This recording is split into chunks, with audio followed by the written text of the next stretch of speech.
But this morning we're going to be looking at your liver, and your liver is the organ that is orchestrating the detox. The liver is often called the project manager because everything that goes into the body goes first to the liver, and everything that comes out of the body comes out under the jurisdiction of the liver. So what we're going to first of all do, have a look at what goes into the body and what the liver does with it. So we're going to have a look at foods. And never in the history of mankind have human beings eaten so many carbohydrates. I think you'll agree with me. We've become high carbohydrates consumers. You just go into any supermarket and there's usually a whole aisle devoted to bread, a whole aisle devoted to cereal, and almost a whole aisle devoted to pasta. There's certainly a large section devoted to cakes. Now I'm just going to say cakes, etc., because this takes into consideration croissants, muffins, cookies, biscuits. We call what you call cookies, we call those biscuits. Also another high carbohydrate is pizza, rice. Rice is another carbohydrate, potatoes, and products made with potatoes abound. There's your French fries, your chips, you call them potato crisps or chips. And then last and certainly least in nutritive value is the pure crystallized acid extracted from the sugarcane plant. Would you agree with me? But if you live on the farm, this is not fast food. All this has to be made. What's the fast food down on the farm? Fruits and vegetables. That's your best fast food shop, is your fruit and vegetable shop. All of these foods in the gastrointestinal tract break down to a singular structure called glucose.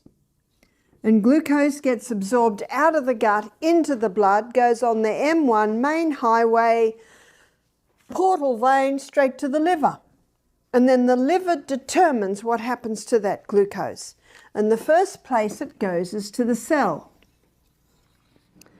So the glucose goes into the cell under the action of insulin. It goes through a 20-step pathway. And that 20-step pathway gives us 2 units of energy. The end result of the 20-step pathway is a chemical form of glucose called pyruvate. And pyruvate is the chemical form of glucose that gets fed into what's often called the powerhouse of the cell, because this 8-step pathway delivers to us 36 units of energy. Barbara Wunnel, a renowned health educator and naturopath, has long emphasized the critical role the liver plays in maintaining overall health. In her latest revelation, she explores how fatty liver, a condition caused by excessive fat accumulation in liver cells, can be reversed in just a few days through natural remedies and lifestyle adjustments. Barbara Wunnel, a renowned health educator and naturopath, has long emphasized the critical role the liver plays in maintaining overall health. In her talk, she discusses how fatty liver, a condition caused by excessive accumulation of fat in liver cells, can be reversed in just a few days through natural remedies and lifestyle adjustments.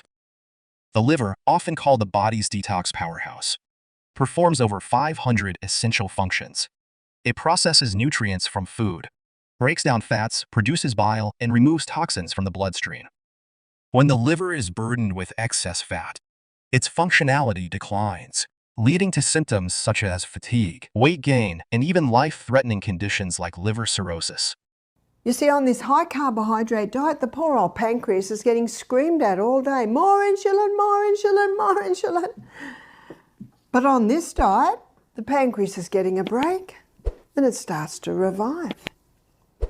People with high cholesterol levels came back to normal. And what are we told we've got to do if we want to get cholesterol levels down? Stop the meat, butter, cream, cheese, eggs. Am I right? Yeah, and the drug, that's true. The cholesterol levels were coming down.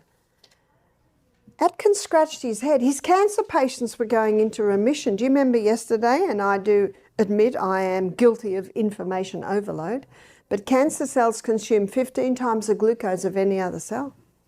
So when you drastically stop these high glucose foods, the cancer cells can actually self-destruct when they're not getting the glucose they need. What Atkins discovered is that these 3 food groups are the essential food groups. What does essential mean? Body doesn't make, you got to put it in. Fibre is essential because our gut needs to be swept every day. That's what fibre does. Essential because it's in the fibre part of the food that you'll often get a concentration of your nutrients. Did you know that the highest concentration of nutrients in the potato is just under the skin? And when you peel your potatoes, you lose that. We're very thankful to Jamie Oliver, who got people to leave the skins on their potatoes. Barbara Waniel explains that the liver is deeply intertwined with cholesterol regulation. Cholesterol is essential for hormone production, cell membrane integrity, and bile acid formation, all of which are vital for digestion and overall health. However, an imbalance in cholesterol levels can harm the liver. Excessive production or intake of low-density lipoprotein L-cholesterol can contribute to fat buildup in the liver. The liver is responsible for processing dietary fats and producing bile to aid their breakdown. When it is overburdened by a diet high in refined carbohydrates and unhealthy fats, excess cholesterol is stored as fat in liver cells, a hallmark of fatty liver disease. Barbara Waniel explains that the overconsumption of refined carbohydrates is one of the leading causes of fatty liver. Foods such as sugary snacks, sodas, white bread, and pastries spike blood sugar levels, causing the liver to convert excess glucose into fat. This process, known as de novo lipogenesis, further exacerbates liver fat accumulation. Additionally, processed foods often contain trans fats and hydrogenated oils, which promote inflammation and hinder the liver's ability to detoxify the body effectively. To combat fatty liver, Barbara Waniel recommends reducing carbohydrate intake and focusing on a diet rich in whole, nutrient-dense foods. Barbara Waniel draws a startling connection between carbohydrate consumption and cancer. Excessive intake of refined carbohydrates leads to spikes in blood sugar and insulin levels, creating an environment conducive to cancer cell growth. She explains that cancer cells thrive in a high glucose, low oxygen environment, conditions often present in individuals with fatty liver disease. The liver's role in detoxifying the body also comes into play here. A compromised liver cannot effectively remove carcinogens or balance hormones, further increasing cancer risk. Foods such as sugary cereals, pastries, and processed snacks not only damage the liver, but also create a breeding ground for disease. Barbara Waniel underscores the importance of shifting to a low glycemic diet. Foods such as leafy greens, nuts, seeds, and lean proteins help stabilize blood sugar levels, protect the liver, and reduce cancer risks. Whereas dandelion, lion is the king of the jungle, and I think dandelion is the king of the herbs in the garden, because dandelion is a bitter herb. If you were to bite it and eat it, it's very, very bitter. And you've heard the old saying, sweet to the mouth, bitter to the stomach. Sweet to the mouth, bitter to the stomach. Think of that with sugar. Sugar is sweet to the mouth, but very bitter to the stomach. Whereas your bitter herbs like dandelion, they're bitter to the mouth, but very sweet to the stomach, because it's the bitter herbs that stimulate the liver to release its digestive enzymes, and also the bitterness causes the stomach to release its digestive enzymes too. Dandelion is the liver herb. Your liver is a recoverable organ. It's the only organ in the body that has the ability to regrow or recover. That's why they can do a liver transplant on just a little bit of liver, and the liver will regrow. And I'm so glad that God made the liver a recoverable organ, because some of the things that people are doing to their body, in ignorance, mostly granted, if we didn't have a recoverable organ, some of us wouldn't even live past our 20s. But God, in His great wisdom and mercy, made the liver to be a recoverable organ. And these herbs help stimulate the liver to regrow and to recover. Barbara Wannell introduces Dandelion as a potent remedy for reversing fatty liver. Often dismissed as a mere weed, Dandelion has been revered in traditional medicine for centuries.